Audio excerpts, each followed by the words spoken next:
বিষয়টা অত্যন্ত স্পর্শকাতর, অত্যন্ত বেদনাদায়ক।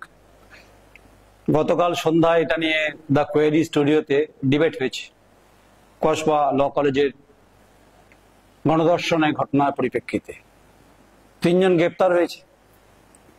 তার পরিপ্রেক্ষিতে বিজেপি রাজ্য সভাপতি আন্দোলন করেছে, তিনি অ্যারেস্ট হয়েছেন।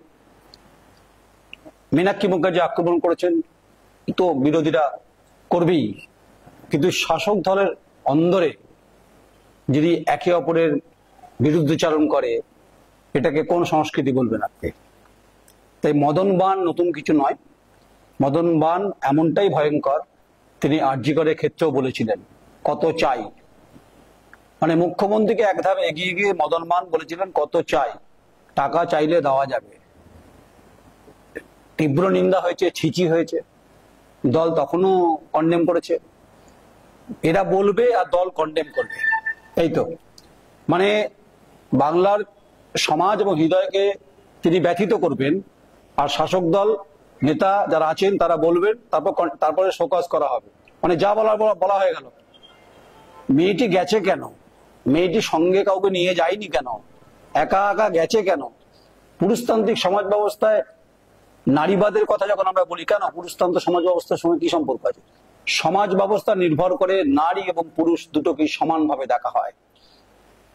তিনি যখন কথা বলছেন, খুব স্বাভাবিকভাবে তার দল, সুব্রত বক্সির চিঠি দেখছিলাম, তাকে শোকজ করেছে, 3 দিনের মধ্যে উত্তর দিয়েছেন। দুঃখ প্রকাশ করবেন, নিশ্চয়ই করবেন।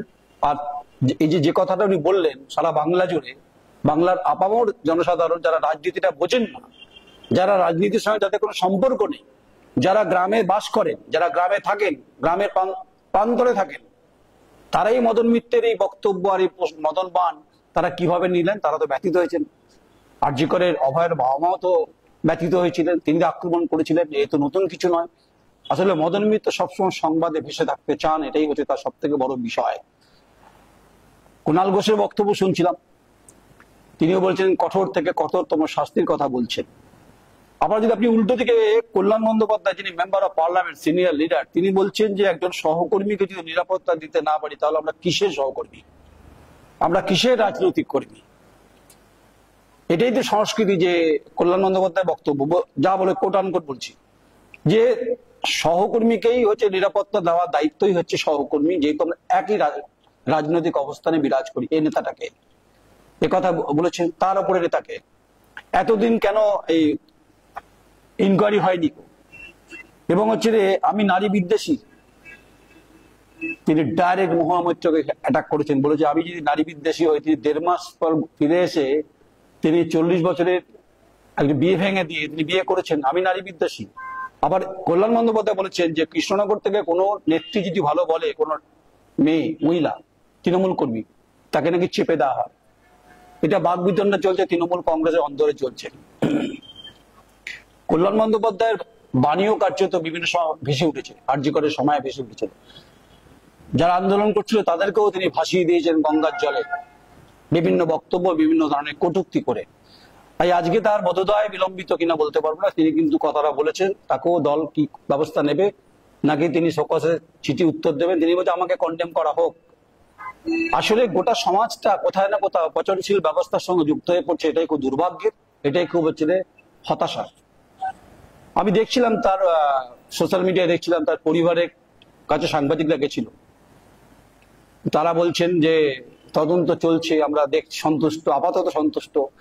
জাতীয় মহিলা কমিশন আসতে চেয়েছিল, ফোন করেছিল, তিনি সেই নির্যাতিতার পরিবার বলছেন, বাবা বলছেন যে হ্যাঁ ফোন করেছিল। তিনি বলছেন 200 সাংবাদিক নিয়ে এলে তো হবে না।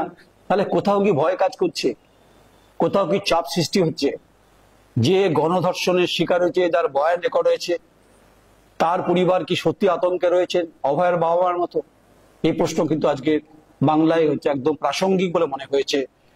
তাই যতই মদন বানে অস্বস্তি তৃণমূল কংগ্রেসকে বাড়াক না কেন, যতই শোকজ করুক না কেন, এই 1 ঘন্টা মানে একদিনের মধ্যে যা তিনি মদন বান দিয়েছেন, তা প্রলয়ের মতো সারা বাংলায় কিন্তু আপামর নারীর ব্যবস্থায় কিন্তু হিট করেছে, আঘাত করেছে।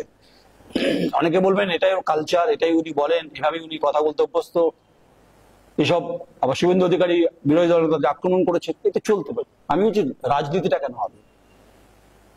ব্যবস্থা হচ্ছে রাষ্ট্র, সেই রাষ্ট্র কাঠামোর ব্যবস্থার সঙ্গে যুক্ত থাকে গণতান্ত্রিক ব্যবস্থা, একটা সরকার নির্বাচিত হয়।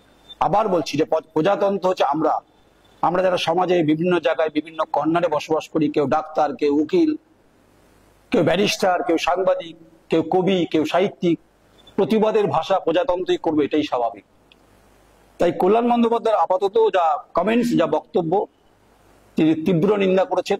তার সহকর্মীর প্রতি যে আচরণ, এই ঘটনা এর পিছনে মাথা খেয়ে আছে, তিনি বলেছেন ঠিক, তার উত্তর তিনি দেবেন। কারণ বরাবরই কল্যাণ বন্দ্যোপাধ্যায় মহামন্ত্রীর লড়াই চলতে থাকে, আমরা এই লড়াইয়ে যাব না। আমি বলছি ব্যাকটেরিয়া ঢুকছে, এই ব্যাকটেরিয়া আকাশে বাতাসে ভেসে বেড়াচ্ছে।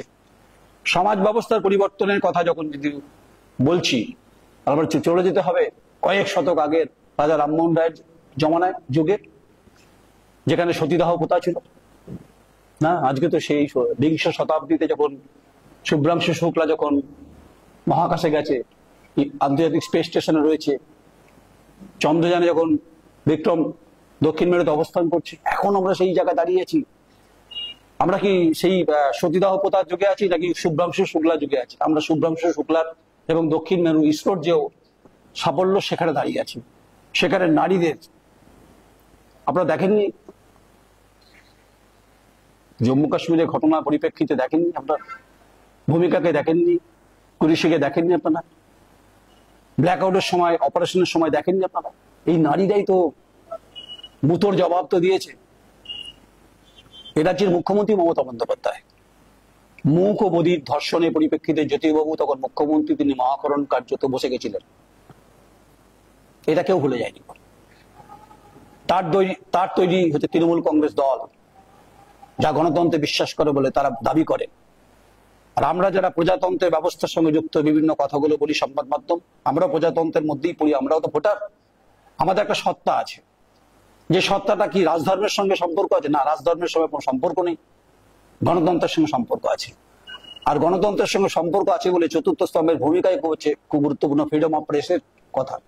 আমি নয়ন রায়ের কথাটা বারবার বলি যে এটা চলতে পারে না। কবে থামবে এই ঝড়? কবে থামবে? এ থামা উচিত বলে মনে হয়। মদন ঠিক বলেছেন, নাকি কল্যাণ ঠিক বলেছেন, নাকি মুহাম্মদ ঠিক বলছেন? সবাই ঠিক বলছেন, ঠিক বলছেন সবাই। সমাজ বলছে, রাজনীতিবিদরা বলছেন, কিন্তু ঠিক বললো ঠিক হচ্ছে না। এটাই সব থেকে দুর্ভাগ্যের। এটা অত্যন্ত বেদনার সঙ্গে বলছি যে এই নিরসন উপায় কি, মানে এর রেমেডি কি, মেডিসিন কি আছে? কাদেরকে এগিয়ে আসতে হবে? সবাই এগিয়ে আসতে প্রস্তুত আছে। কলরবের মধ্য দিয়েই নারীবাদকে গুরুত্ব দিতে হবে, যার তাদের বিরাট বড় সাফল্যের কথা। তাই এক রাজনৈতিক দলের একসঙ্গে যুক্ত তিনি গণধর্ষণ হয়ে গেলেন। ভাবুন তো তার পরিবারটার প্রতি কি যাচ্ছে। আর একটা তীব্র আক্রমণ শাসক দলের মধ্যেই চলছে। সকাশে জবাব দেবেন ঠিক, কিন্তু যা তিনি বললেন তা বাংলায় হু হু করে বয়ে বেড়াচ্ছে শব্দগুলো। মার্জনা করবেন কথাটা, সংবাদটা করতেও খারাপ লাগছে, কিন্তু আমরা নিরুপায়। আমরা মনে করি পুরুষ এবং নারী দুটোই ব্যালেন্স। পুরুষতন্ত্র সমাজ ব্যবস্থায় নারীবাদ খুব গুরুত্বপূর্ণ, এটা যেন খুব ভুলে না যায়। আমরা কেউ অন্তত, আবার রিপিট করছি, again I repeat the subject, আমরা কেউ সতীদাহ প্রথার যুগে নেই, আমরা বিদ্যাসাগরের জমানায় নেই। কিন্তু বিদ্যাসাগরের বর্ণ পরিচয় থেকে আমরা আজ অনেক বেশি এগিয়ে, আমরা বিংশ শতাব্দীতে আমরা মহাকাশ পর্যন্ত পৌঁছে গেছি। 41 বছর পর, রাকেশ শর্মার পর হচ্ছে শুভ্রাংশু শুক্লা, এখনো আলোচনা, এখনো এই ঘটনা, এই পাশবিকতা, এই সুস্থ সমাজ ব্যবস্থার মধ্যে পচনশীল ঘটনাগুলো ঘটছে। ব্যাকটেরিয়াগুলো, একে ডিটারজেন্ট পাউডার লাগবে না, ফেনাইল লাগবে না, গঙ্গার জল লাগবে না, লাগবে মন মানসিকতা, যা আপনাকে বিকশিত করতে পারে। মার্জনা করবেন কথাগুলো বললাম বলে, কমেন্টস করবেন।